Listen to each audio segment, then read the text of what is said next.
8 friends had gone on an adventurous desert safari. Everyone was having the time of their lives, but suddenly, the tire of their Jeep burst. The driver tried to fix it, but then the engine completely died. There was no phone signal anywhere. As the sun slowly began to set, they decided, let's keep walking. Maybe we'll find a road or a village. Everyone grabbed a bottle of water and started walking.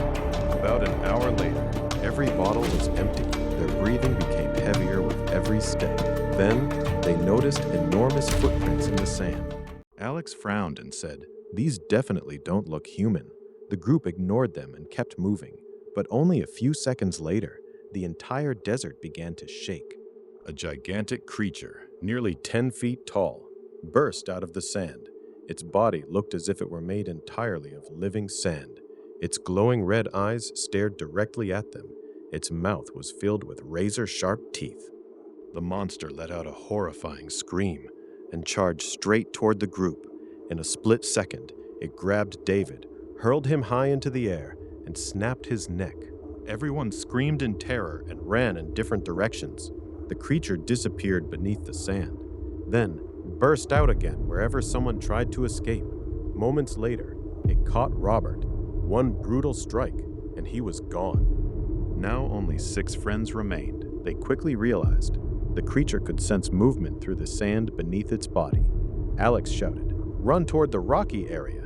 Everyone sprinted as fast as they could. The monster chased them relentlessly, but the moment it reached the rocks, its speed dropped dramatically.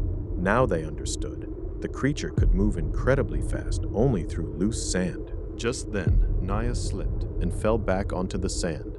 The monster instantly emerged beneath her.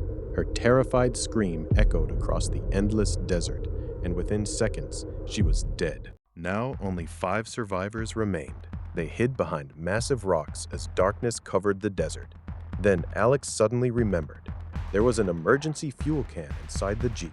If we can lure the creature onto it, we might be able to burn it alive.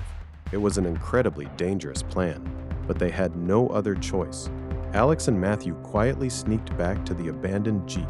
They retrieved the fuel can and returned without being noticed.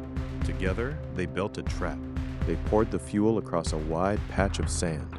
Moments later, the creature emerged again, roaring with rage. It charged directly toward them. The instant it stepped onto the fuel, Matthew threw a burning flare. Boom! A massive explosion lit up the entire desert. The creature screamed in unbearable agony. Its sandy body slowly began to melt apart. Within seconds, it collapsed into nothing but ordinary sand. The next morning, a rescue helicopter finally found the survivors.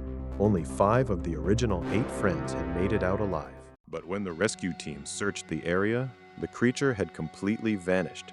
There was no trace of it anywhere, except one enormous fresh footprint pressed deep into the sand.